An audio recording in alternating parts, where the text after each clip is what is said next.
Unreliable employees like you don't deserve a place here. You're fired.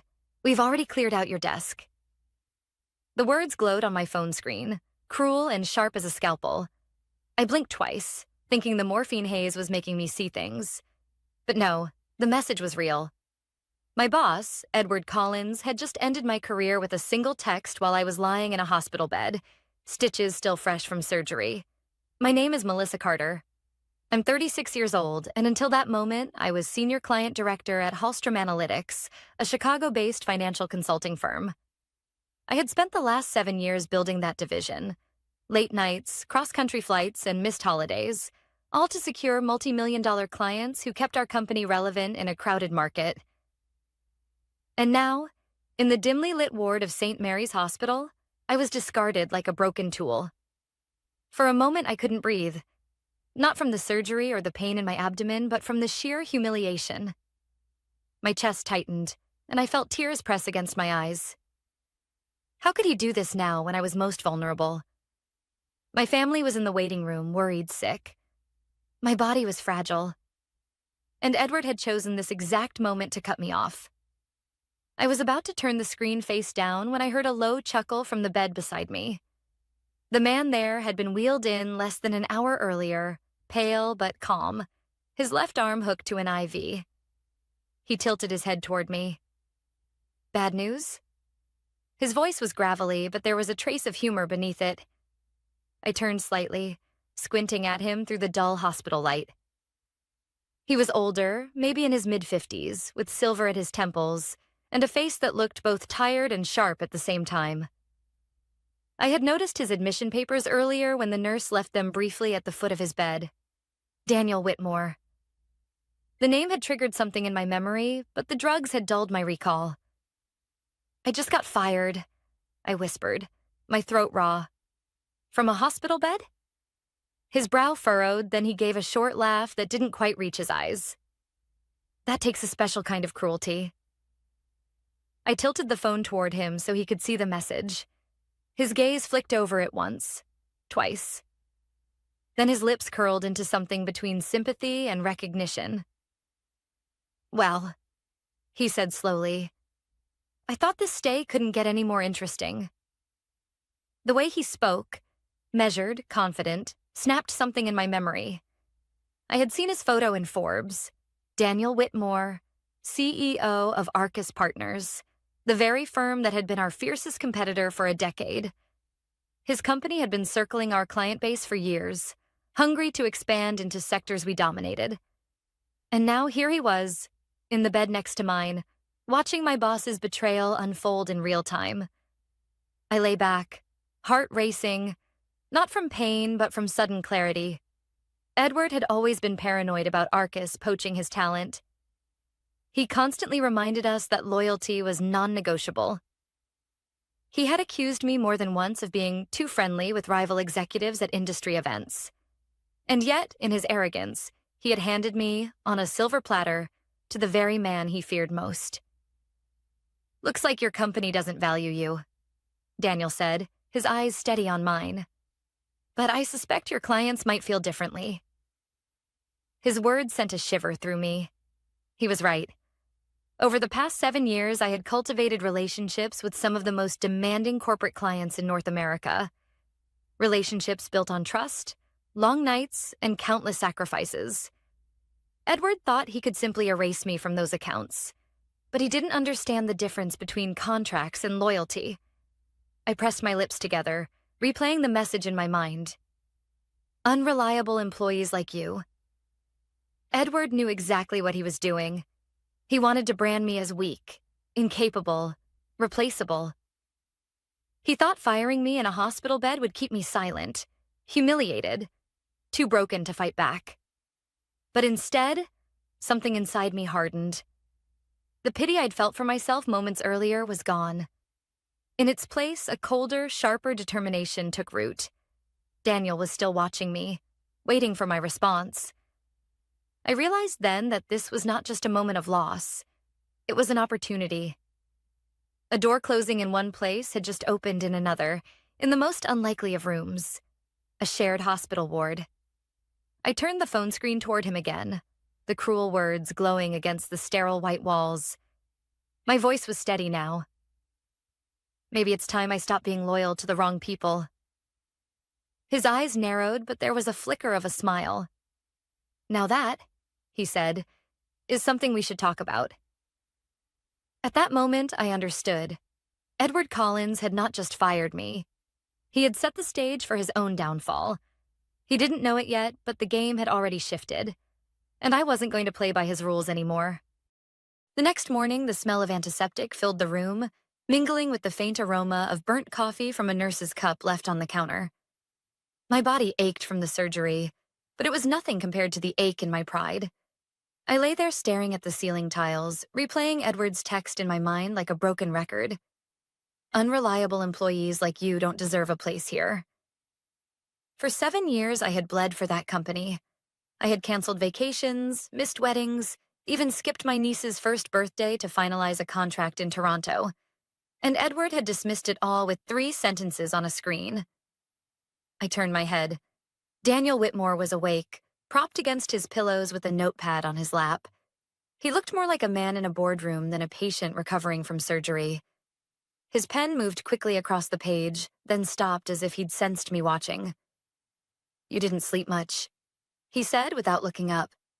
"No," I admitted. "Hard to when your entire career just goes up in smoke." He glanced at me, his expression calm, analytical. "Not smoke."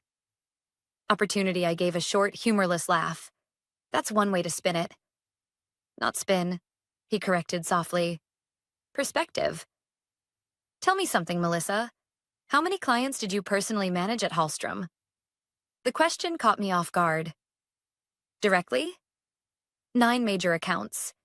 Indirectly, 25, maybe 30. And how much revenue do those accounts represent? I hesitated. This was the kind of information Edward would kill me for sharing. But then again, Edward had already discarded me. What loyalty did I owe him now? "About 45 million annually," I said.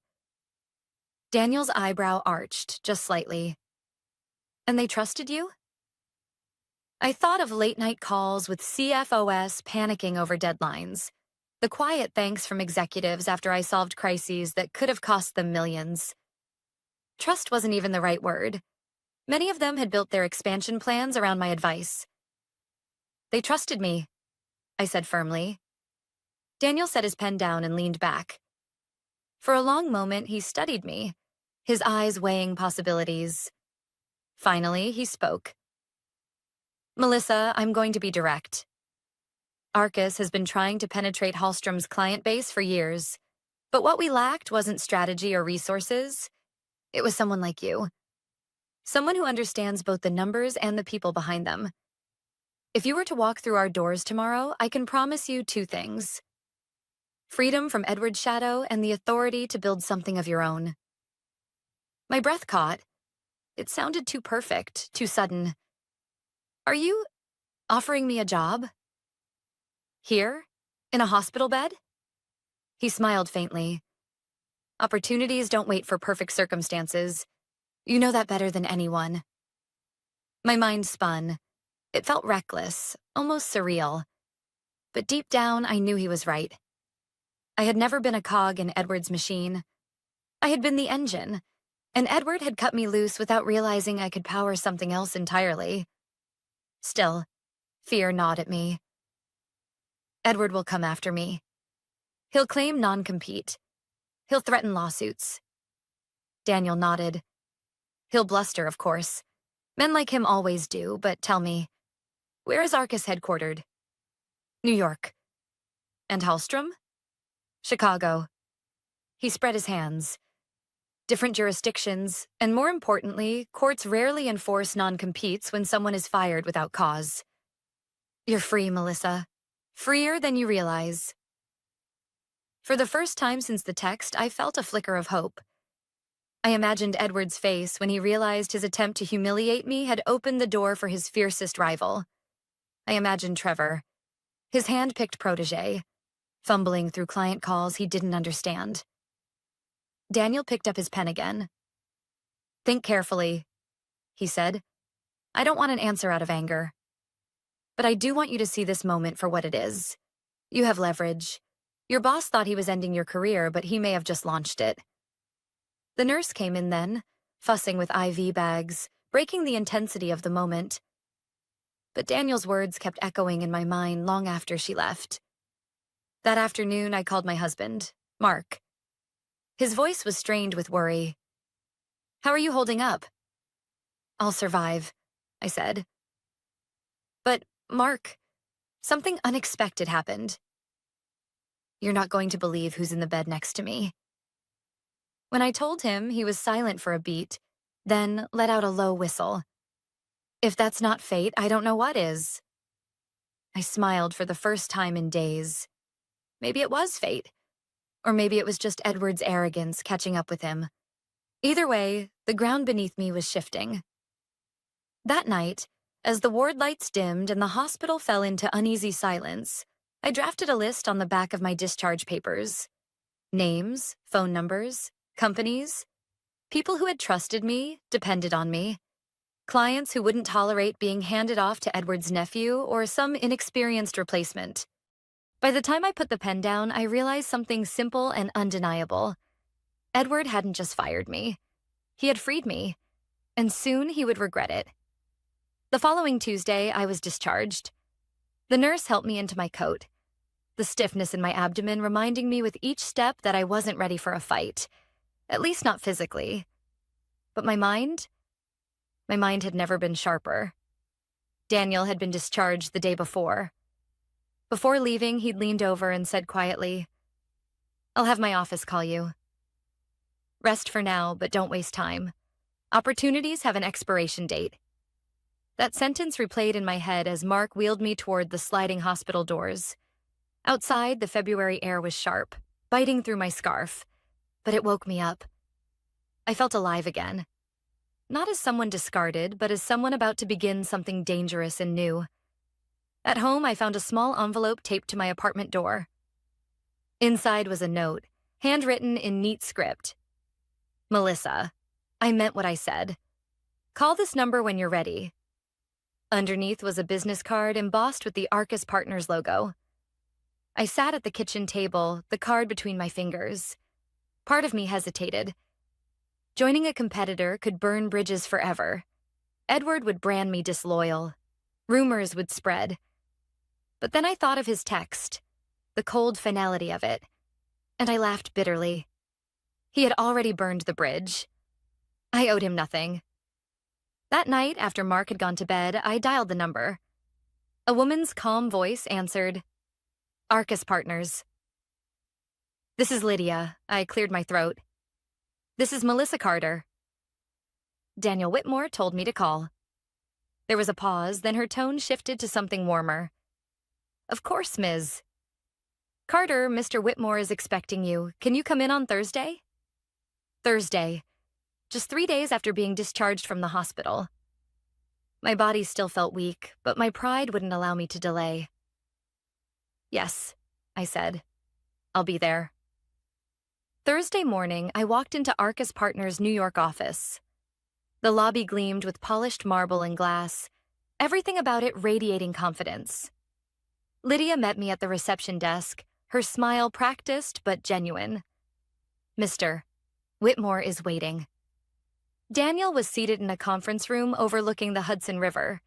He rose when I entered, extending his hand like we were meeting at a gala, not after shared pain in hospital gowns.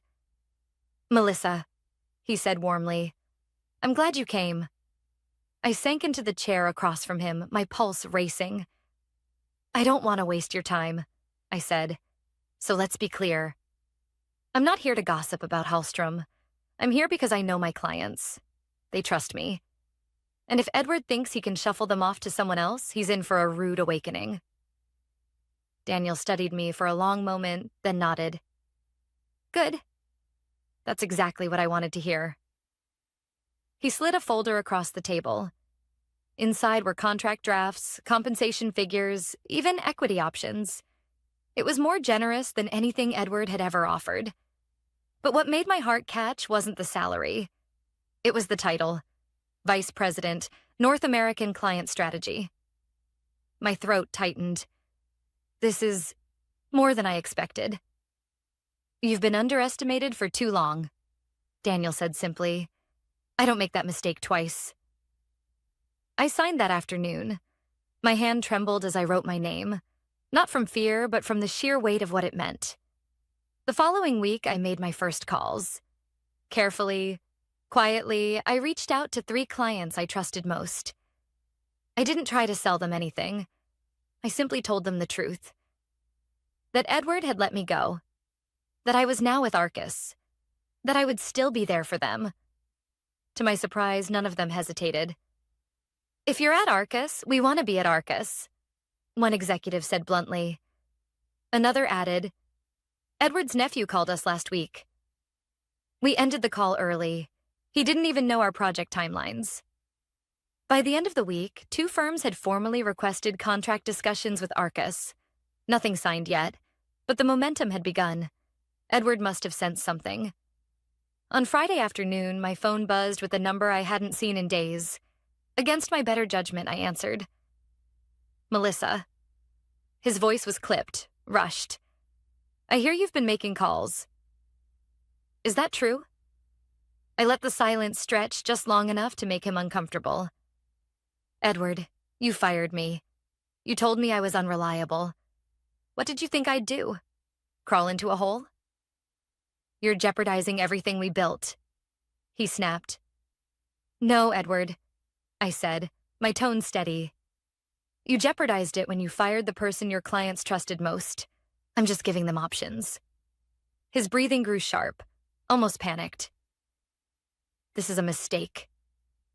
You'll regret this. I ended the call without replying. For the first time in years, his words didn't scare me. That night, as I sat at my kitchen table with the contract folder from Arcus open beside me, I realized something. Edward thought he'd cut me loose, but really, he'd handed me leverage he could never take back. The first cracks were showing, and once clients started to move, there would be no stopping the collapse. By the time I settled into Arcus, I had a badge, a corner desk, and a stack of papers waiting for me in legal. No handshakes, no grand speeches, just a quiet conference room, a pot of coffee, and Arcus's general counsel, Priya Kapoor. I'm here to keep you safe, she said, folding her hands. Ground rules. You bring no documents from Hallstrom. You share nothing proprietary. You work from memory and public information only. If a client calls you, we take the call. If you're tempted to call first, you call me instead. I nodded. Understood. She gave me a small smile. Good. Because Edward will try to claim theft. But the facts are simple. You were fired without cause.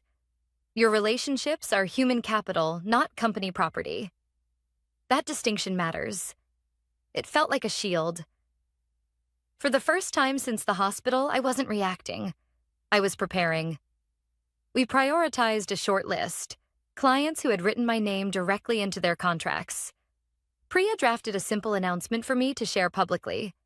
After 7 years at Hallstrom, I'm excited to join Arcus Partners as Vice President, North American Client Strategy.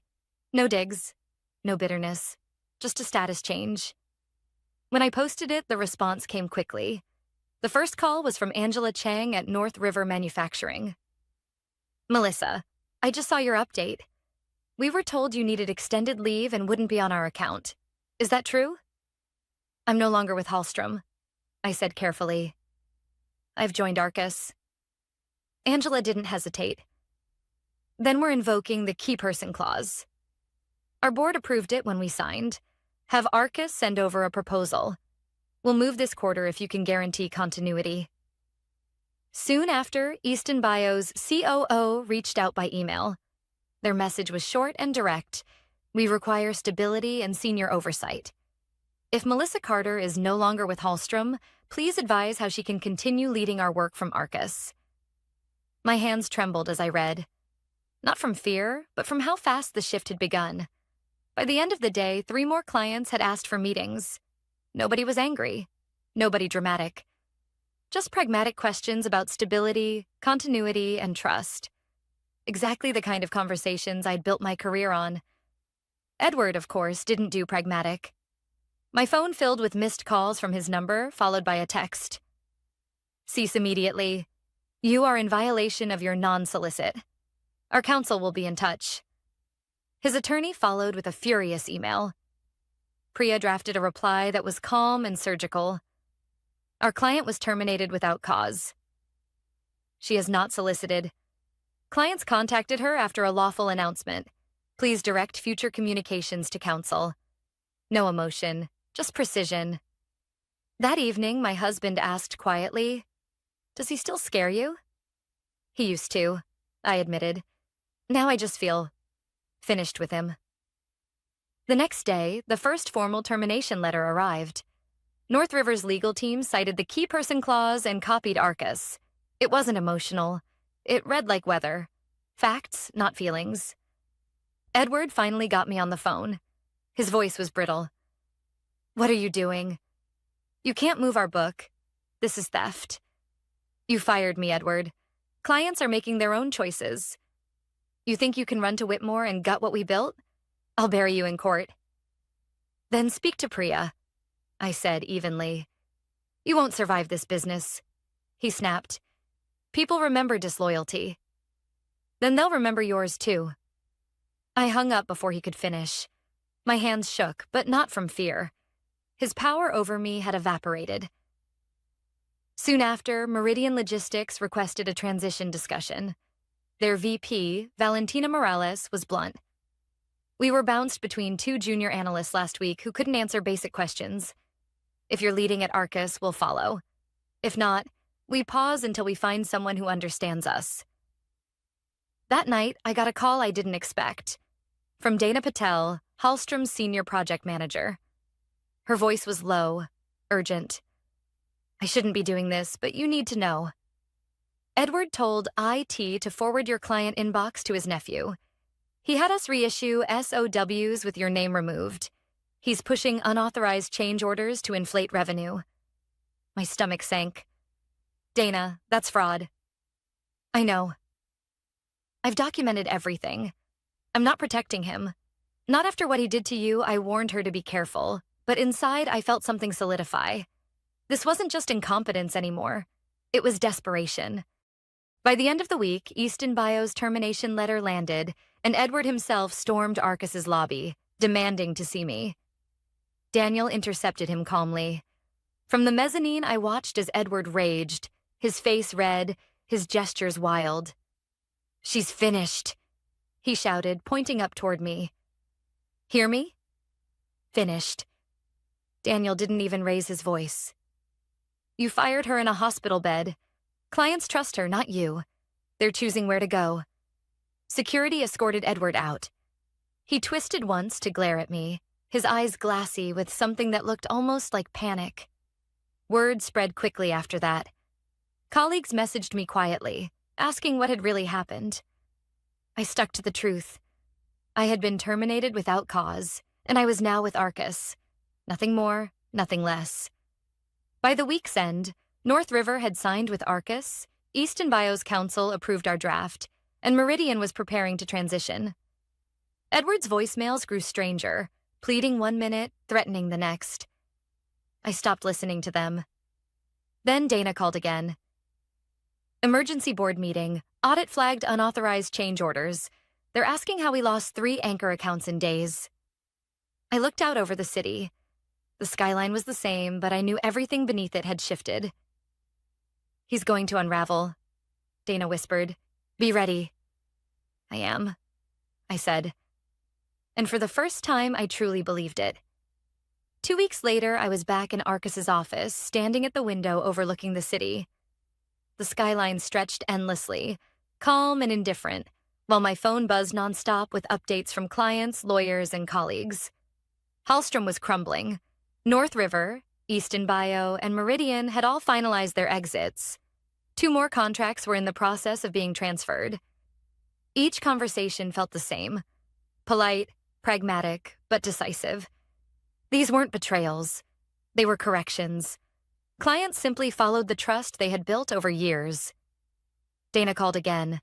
Her voice carried the weight of exhaustion. Edward is barely holding it together. The board demanded an explanation about the missing revenue.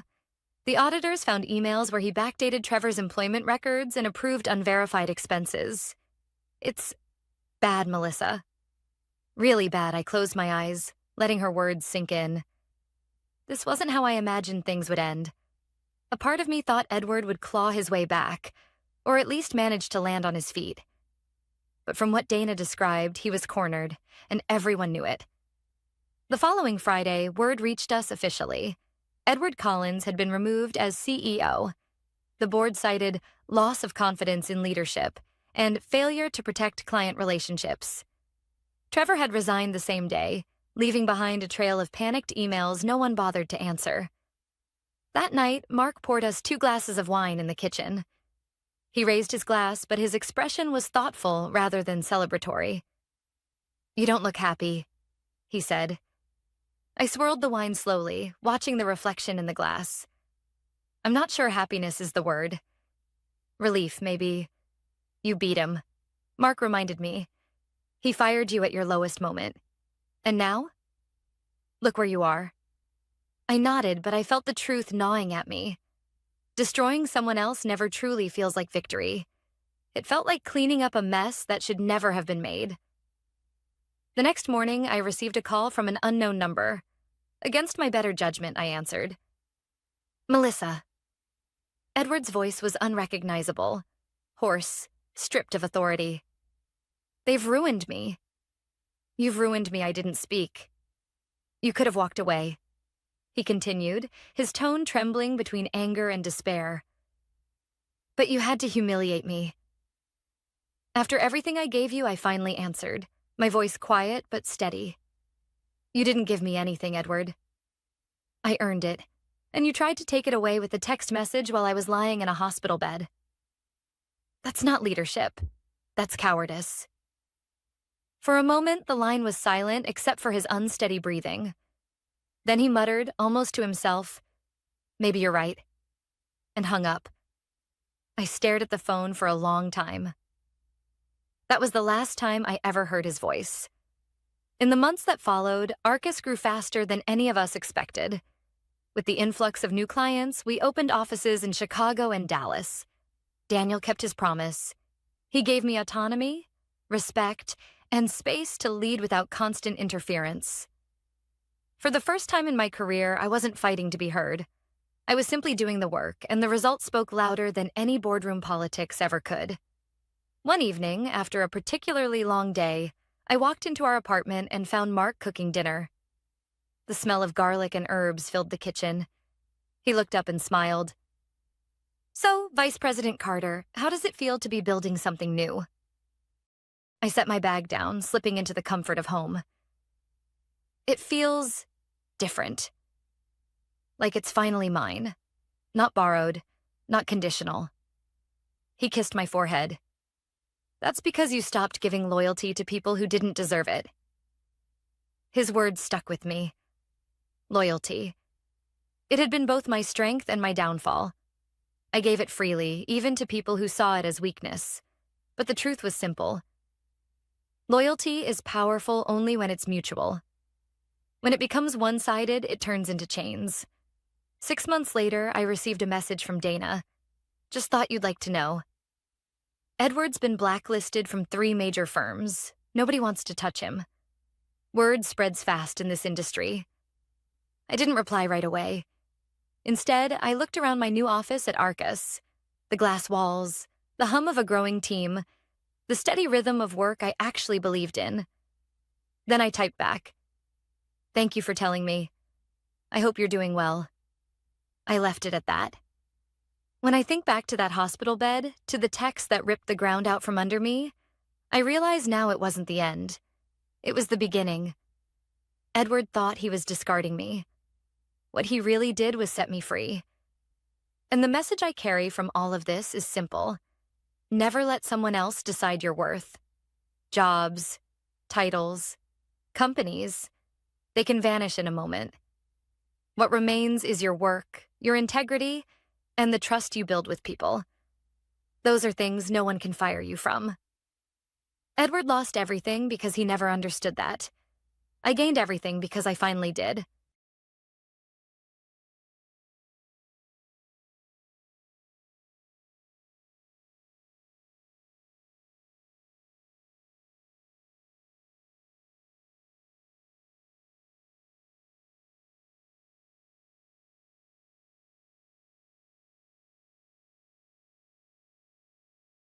You should thank us. We're doing you a favor. That was the subject line of the email from HR. No greeting, no warm-up, just a neon slap of corporate cheerfulness in my inbox at 8:04 a.m., like a dentist announcing he'd removed the wrong tooth, but at least my smile looked strategically optimized. My name is Linda. For 16 years, I was the woman behind the curtain at a mid-sized logistics firm that ran smoother than it deserved to. I wasn't the CEO, or the VP of sales with his loud ties and louder ego. I was the one who kept the rules straight. Payroll filed correctly, contractors properly classified, labor compliance reports submitted on time. Every time. Invisible work. Essential work. The kind of work that makes or breaks a company in ways no one claps for at quarterly meetings.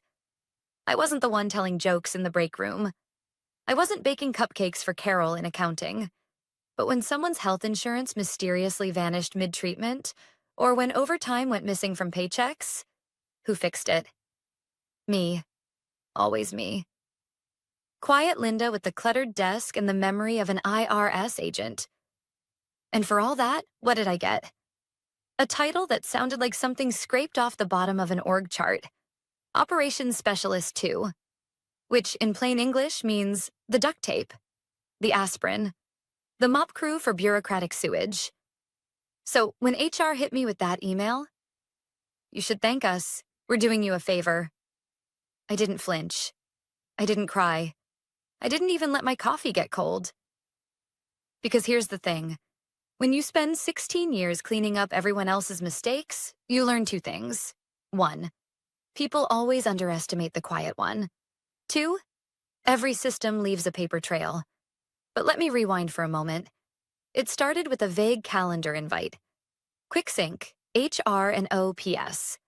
That's the kind of subject line that smells like disinfectant and bad news. I walked in and found Janice from HR perched behind the conference table, smile so wide it looked stapled in place. Next to her sat a fresh-faced intern, clicking her pen like she was about to announce my prize on a game show. Linda, Janice began, voice sugary enough to rot teeth. We want to thank you for your many years of service. Truly invaluable translation, death sentence in corporate. We've been restructuring strategically, she continued, reading from a script like a hostage. And unfortunately, your position has been deemed redundant. Redundant? The word hung in the air like a bad smell. Redundant, as though I were an old paperclip or an outdated software license. Then came the kicker. But this is really a favor to you, Janice added brightly, as if gifting me a cruise to nowhere. It's a chance for you to explore new opportunities. We're even offering a modest severance of favor. That word lit a fuse somewhere deep in me.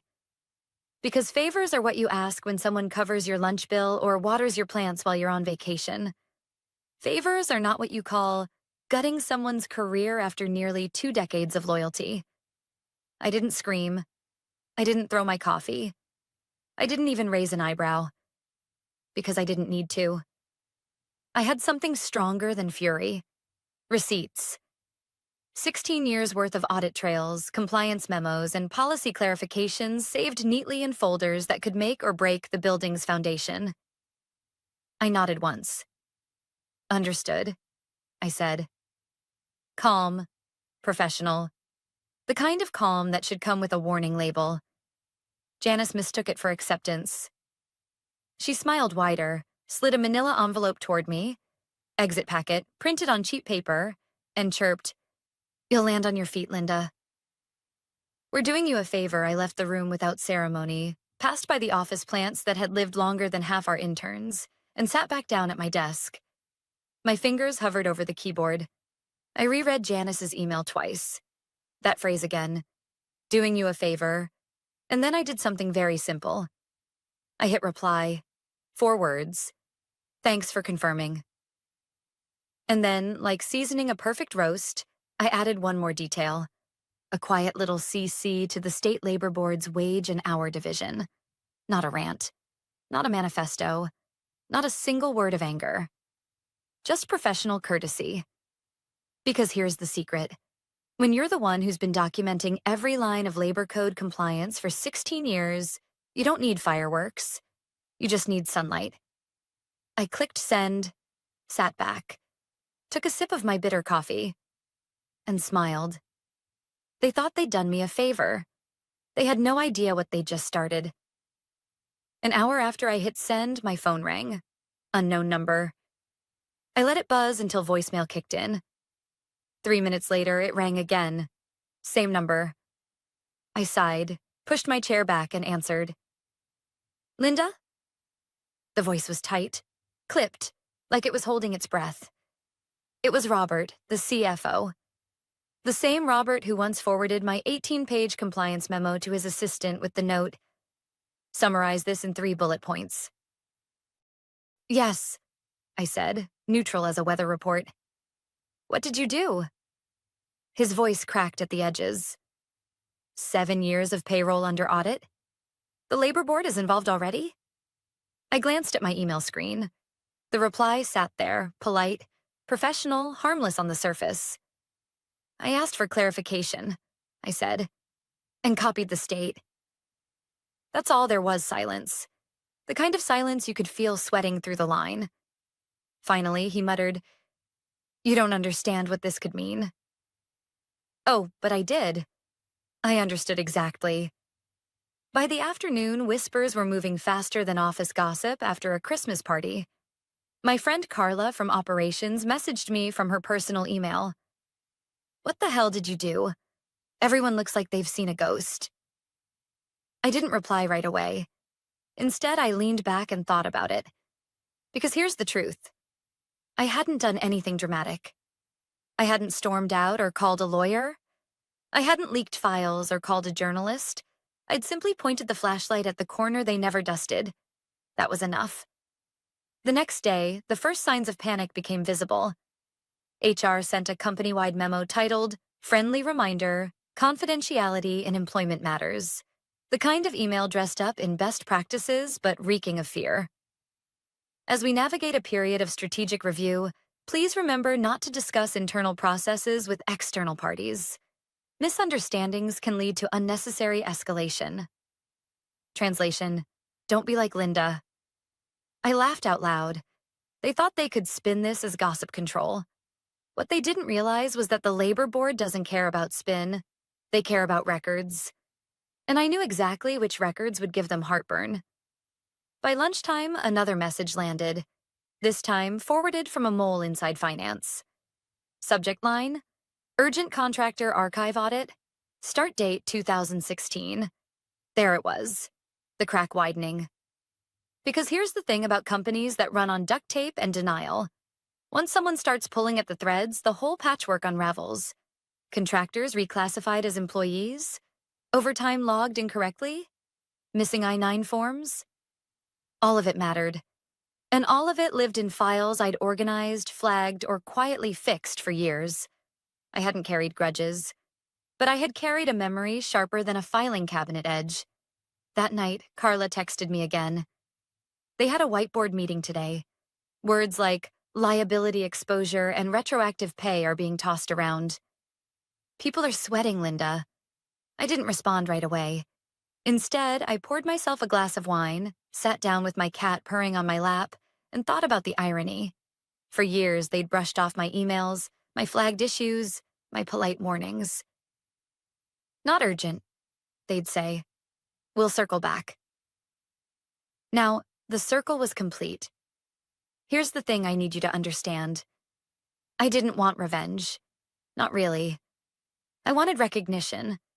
I wanted them to see that my work mattered, that the invisible labor of keeping a company compliant was not disposable.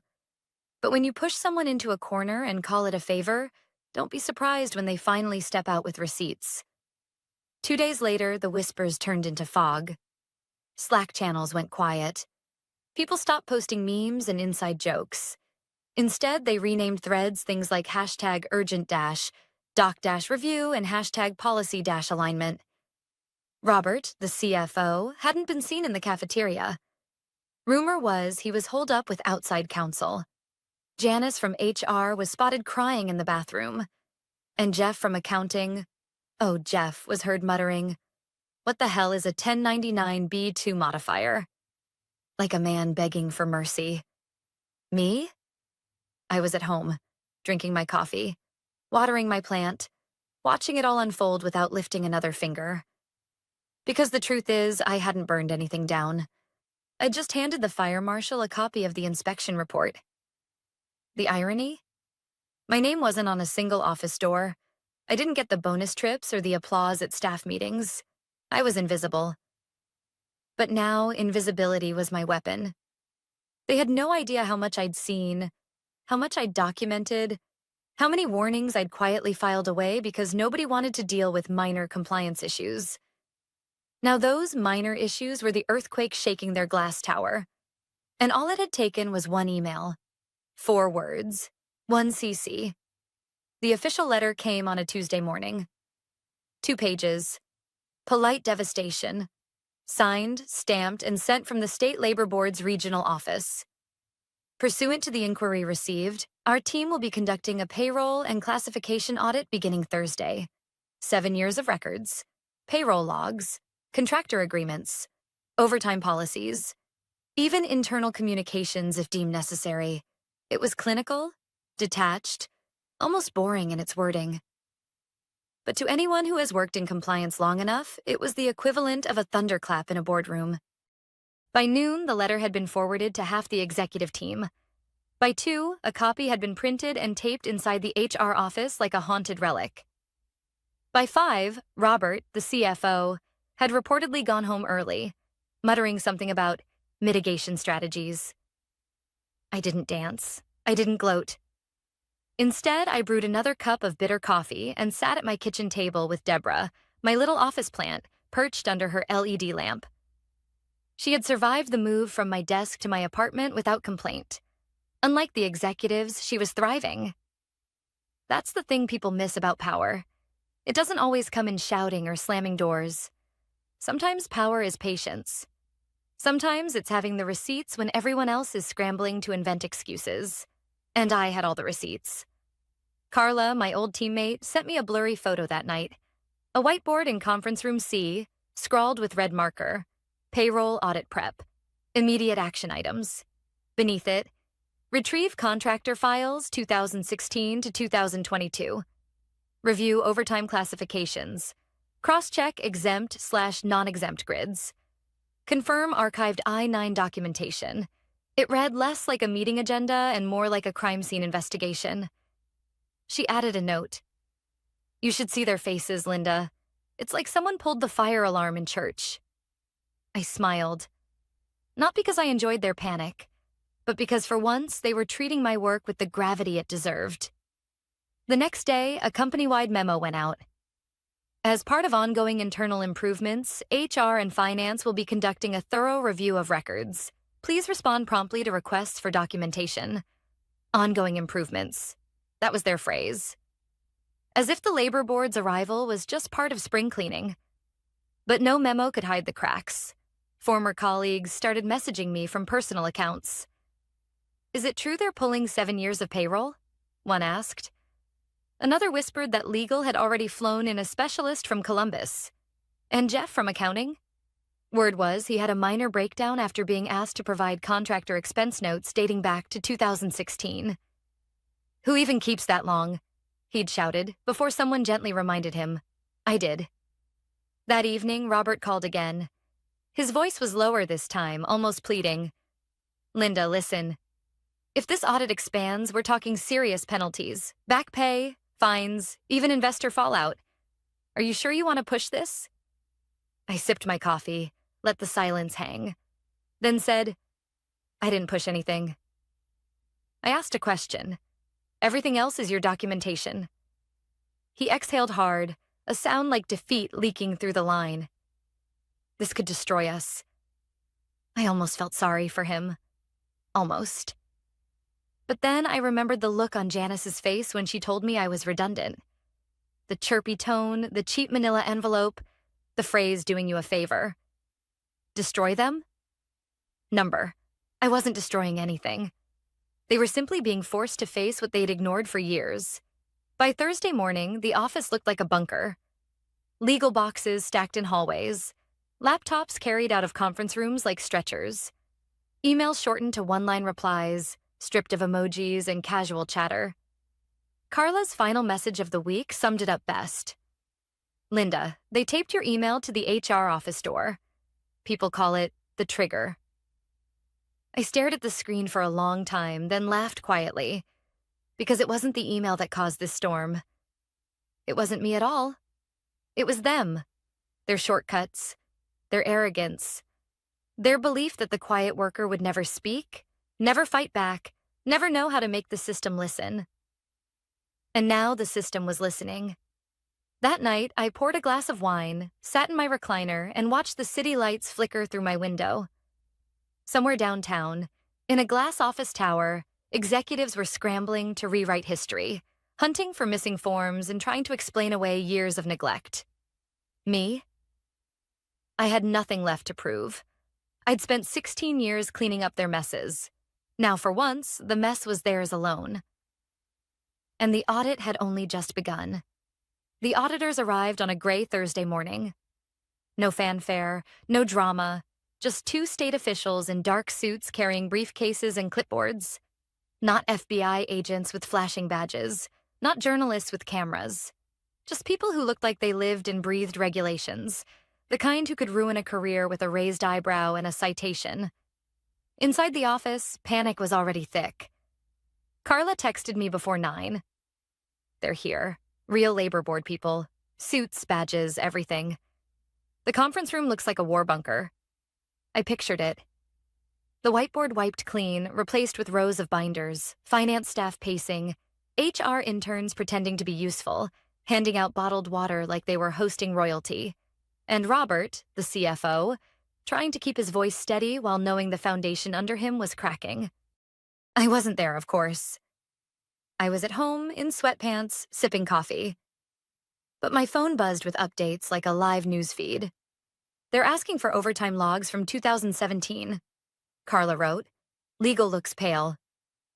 Janice keeps saying operational optimization like it's a prayer. I leaned back in my chair, Deborah the plant soaking up sunlight on the windowsill. For once, I wasn't the one fixing the mess. I was just watching, and it was strangely satisfying. Here's the part most people don't understand about audits. They're not explosive. They're slow, methodical, suffocating.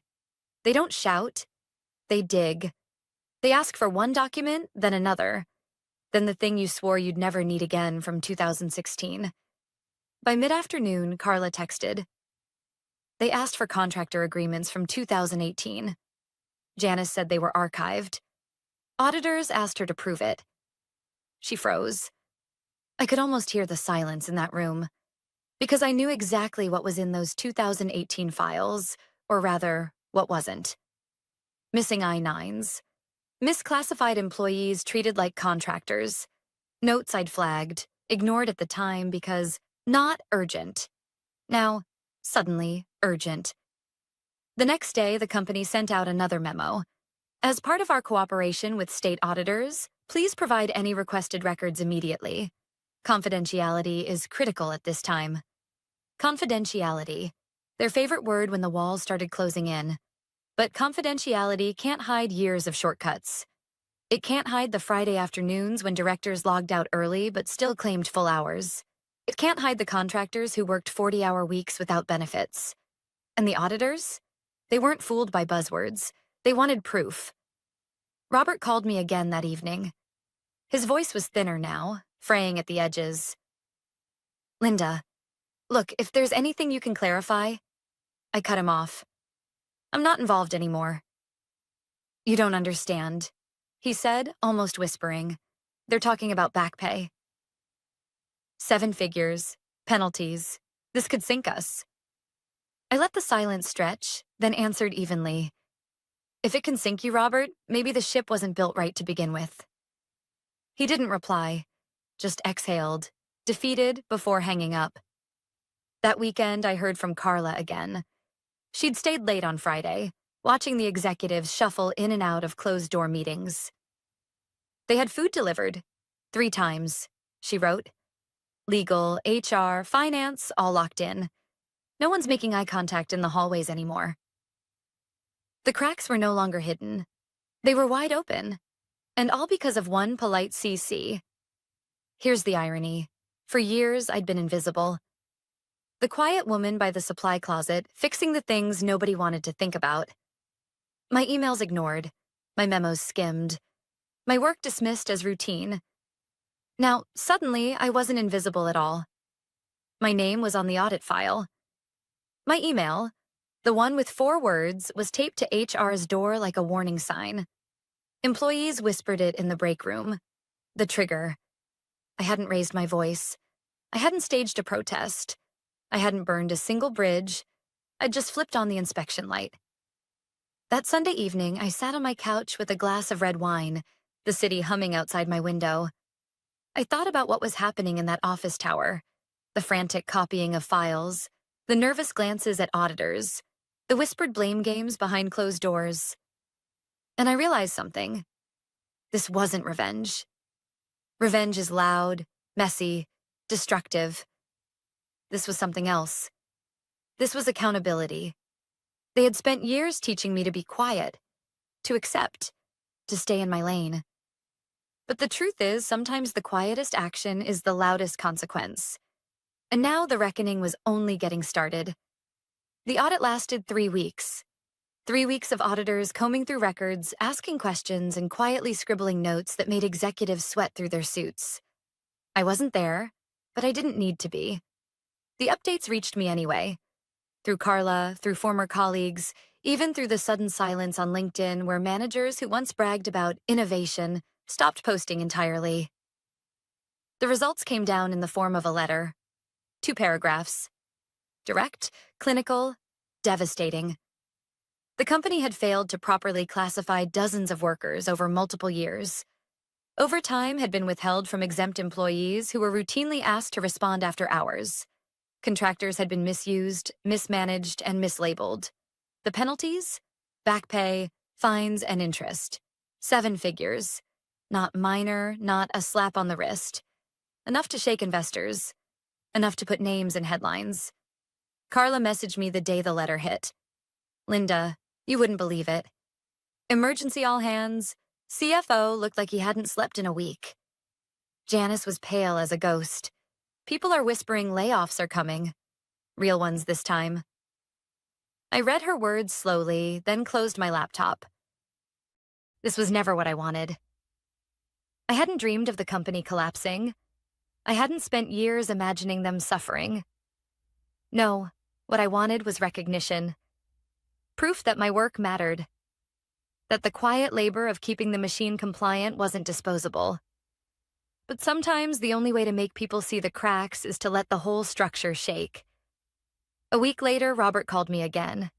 His voice was tired, defeated. Linda, he said softly, the board wants answers. Investors are furious. We're facing millions in liability. Why? Why did you do this? I let him finish, then answered calmly, I didn't do this, Robert. You did. All of you. I asked for clarification. Everything else was already there, waiting. He was silent for a long time. I could almost picture him in his office, blinds half drawn, papers stacked like sandbags around him. A man drowning in the very negligence he'd once brushed aside as not urgent.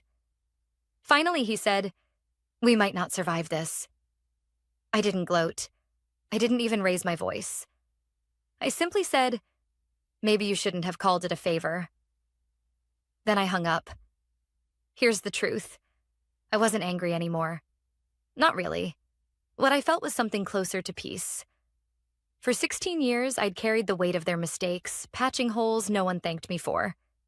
They saw me as replaceable, redundant, invisible.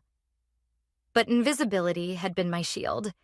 They never noticed how much I knew, how carefully I paid attention, how many files I kept in order. They never realized that the quietest person in the room might also be the one who remembered every detail.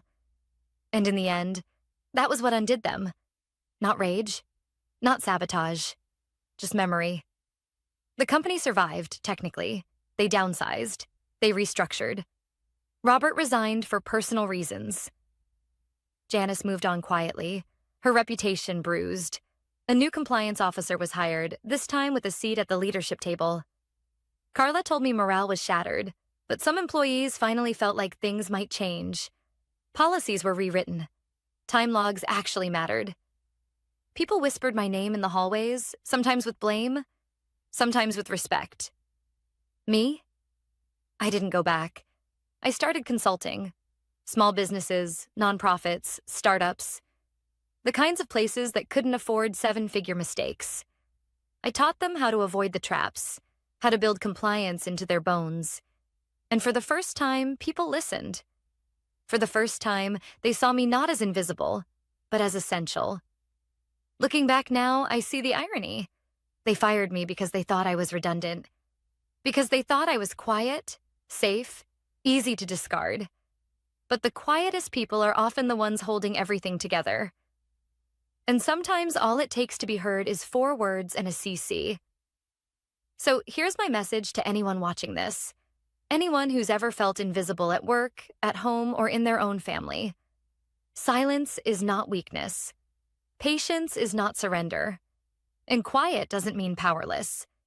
Because the people who underestimate you are often the ones who hand you the tools to hold them accountable. I didn't burn the building down. I just turned on the lights. And in that light, the truth did all the work for me.